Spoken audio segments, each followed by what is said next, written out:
that's why this red mic is here.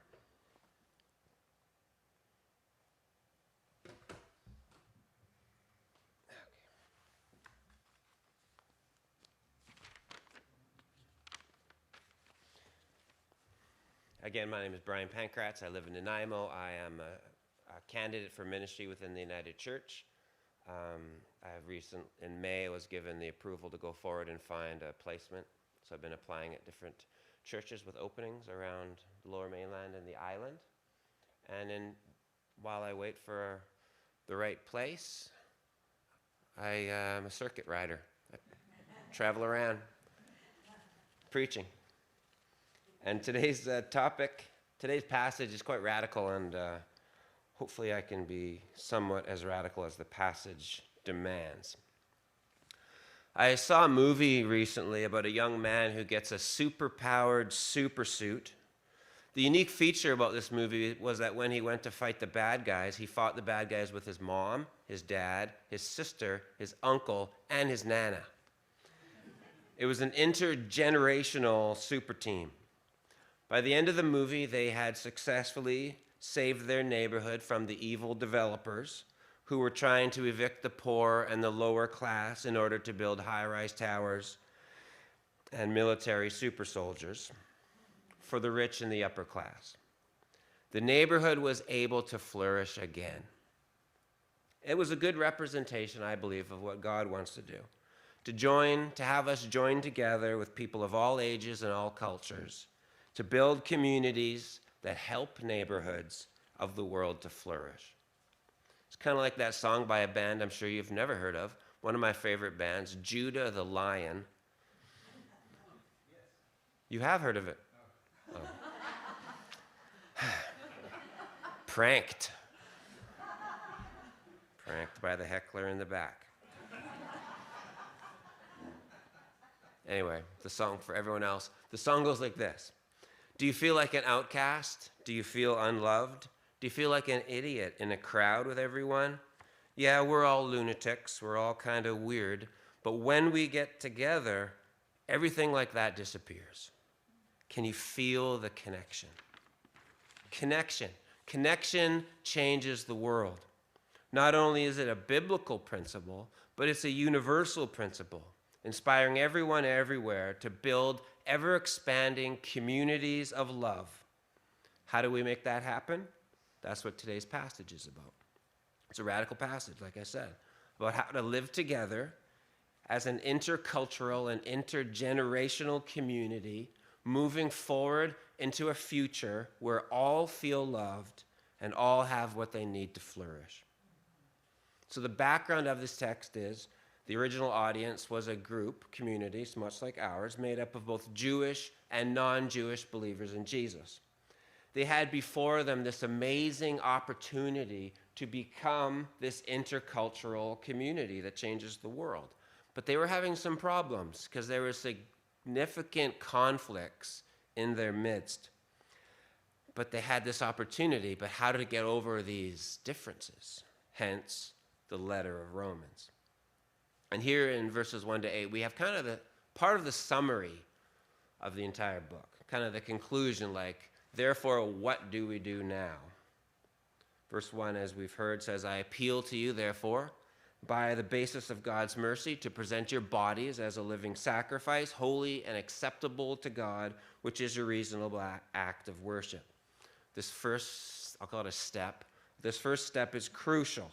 Because if you want to be a member of an intercultural community that is moving forward towards a future where everyone is given the opportunity to just thrive and flourish, then you got to do this first part.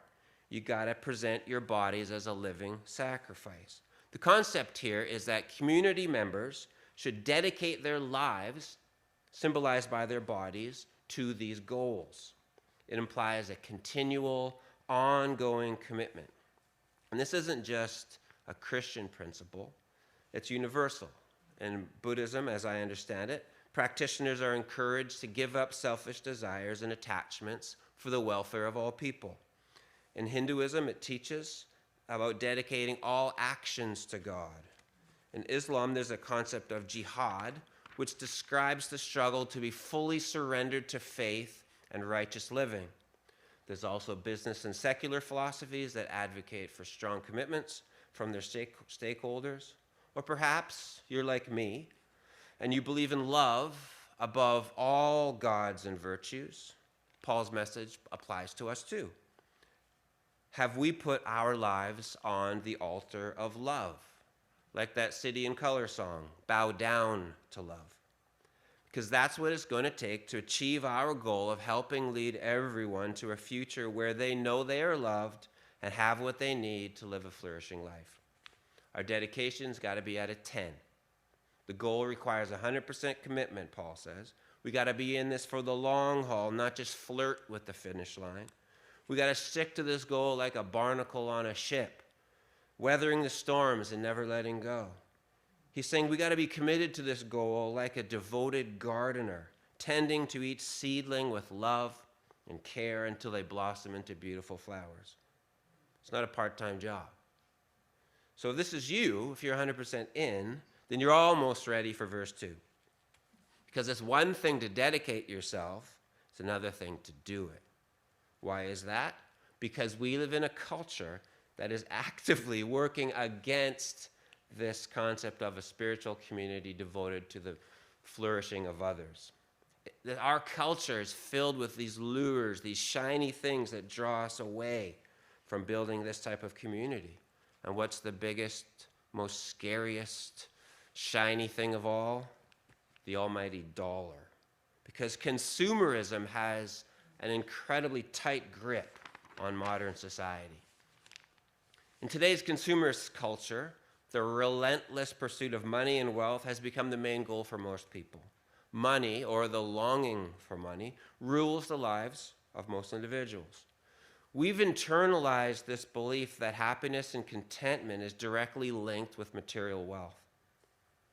And how can we not believe that when we've been constantly bombarded with messages that tell us it's all about the money?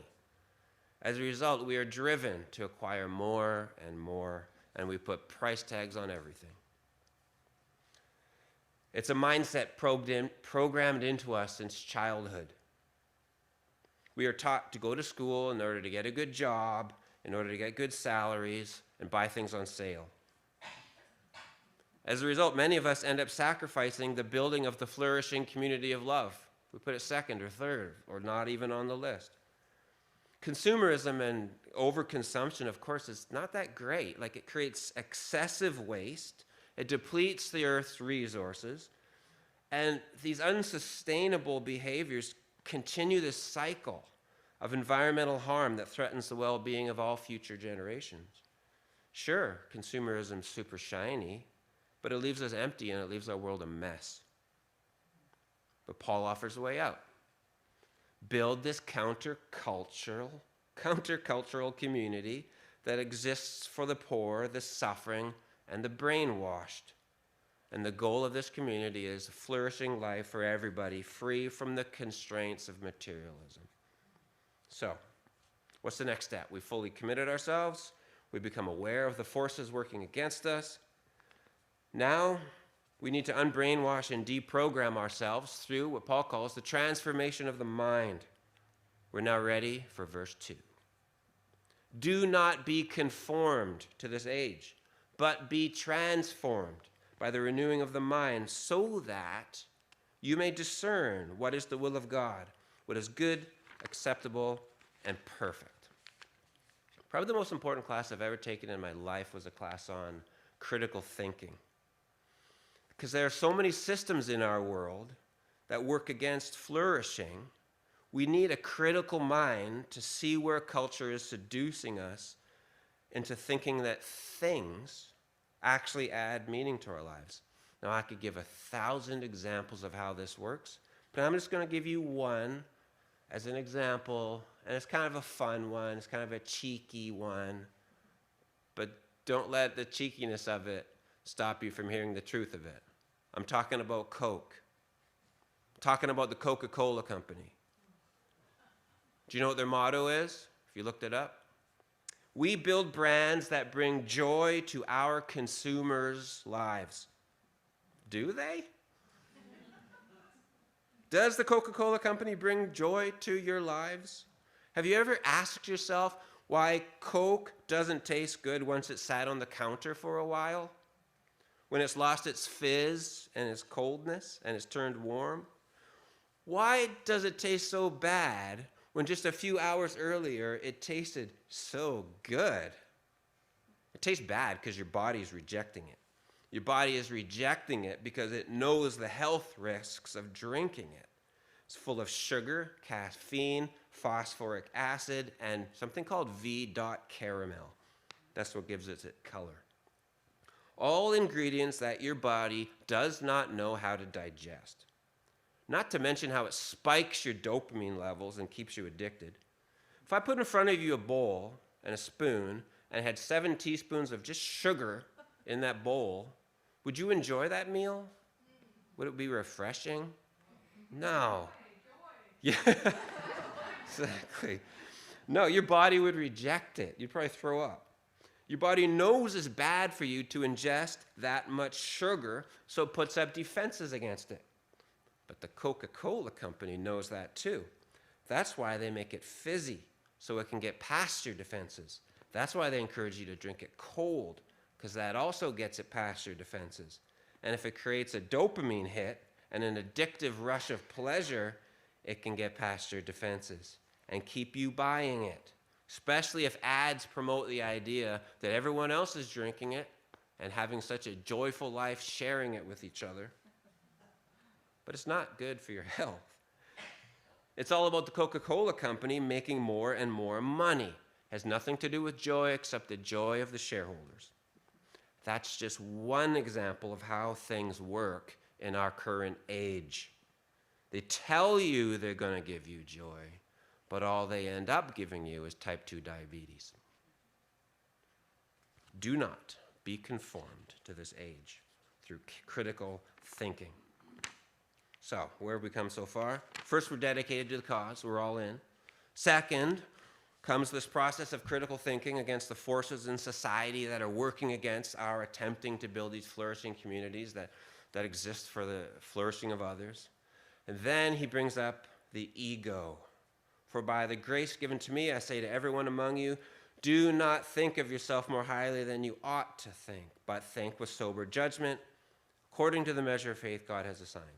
In other words, you got to fight your ego. There's something in you that craves, I don't know, Coke, craves attention. It craves stuff that's not going to help. It's not about you. Yeah, recognition. Thank you. Preach it. Did I tell you I'm a Baptist? And what does the intercultural community do when it gets together? Coordinates their skills and gifts. For as in one body we have many members, not all members have the same function. In other words, we got to work together. You guys know this. You guys do this. We work together as an intercultural community. For we, who are many, are one body. Individually, we are members of one another. So what are these gifts? He lists off 7 gifts. Now, this is not an exhaustive list. This is just the 7 that were applicable at this moment. The first 4, and they're broken into 2 categories here. The first 4 are prophecy, ministering, teaching, and encouraging. What do these 4 have in common? They're all gifts that involve using your voice. As members of the healing community, we use our voices. I was reading a church profile the other day of a church I won't mention because it's probably endemic. But in their ministry profile, it reads, a recent survey of key members of the external community, so those that live outside the church building, with whom we collaborate, so they're partners, and our congregants, a key recent survey between these 2 groups, revealed that external stakeholders, the people outside the community, know very little about the faith affiliation of our parishioners, since the parishioners rarely speak about it outside the church. I read this and I was like, what? This church is partnering with organizations in the community to bring healing to others, and they don't talk about church. They don't talk about their personal faith. I'm not here to be critical. I've lived like that myself. But Paul would challenge that mindset. He would say, no, we're called to use our voices. Use your voices to prophesy, minister, teach, and encourage, not keep silent about the stuff you claim to be the most important to you. The last three, a little tricky here, but for sake of time, they get grouped together around the idea of finances, because this kind of community needs financial resources. So the giver, the leader, and the compassionate could be translated as the donor, the patron, and the almsgiver. The almsgiver, the one who gives towards one-time kind of crisis projects. But like I say, time is against me. 7 gifts, 4 about words, 3 about your wallet. And if all these distinctions here confuse you, I'll make it really simple. The first 4 are about keeping the faith, but not keeping it to yourself. And the last 3 are about make as much money as you can, live as simple as a life as possible, and give the rest away. That's the ethos of a flourishing, intercultural community that exists for the benefit of its non-members. I need to start wrapping this up. So we see here in this passage a universally known path to the transformation of the world. The slow, persistent overcoming of the ego through a lifelong practice of surrender and non-attachment within an intercultural community focused on helping those inside and outside experience flourishing lives. This idea has the power to transform the whole world as we know it, and that's why it's so hard to do. Now, I've rewritten the conclusion to this sermon like 3 or 4 times, so I'm going to go with the one I wrote this morning. Have you heard of the book The Alchemist by Paolo? Anyway, in that book, the big question is, what is your personal legend? Someone asked me yesterday, I was talking with my friends, we're talking about that book, and they asked me what my personal legend is, and I had no hesitation. I said, I'm 53, and for the last 30 years, my goal has been to create vibrant, flourishing communities that exist for the sake of those outside the community. And that's why I've switched from being a Baptist to evangelical Baptist, evangelical in the bad sense, it can be used in the good sense, in the bad sense, to the United Church 4 years ago, because I was drawn to your commitment, to our commitment to inclusion, to theological imagination, to affirming and acceptance. I was drawn to that. I love that about us. But the fact remains that the United Church is in steep decline. We're closing churches all the time. And my friends, who are former evangelicals like me, I bring them to United Churches, and they don't stay. They come for the politics and the theology, but they don't stay. And for us to reverse this trend, we need to figure that out. I'm not going to get into that because I don't want to be controversial. But that's why this topic is so crucial. And the United Church of Canada is perfectly positioned to be a haven for all of these exiles coming from the fundamentalist movements. If you have ears to hear, please listen. Oh, the depths of the riches and the wisdom and the knowledge of God. How unsearchable are the ways of the Creator.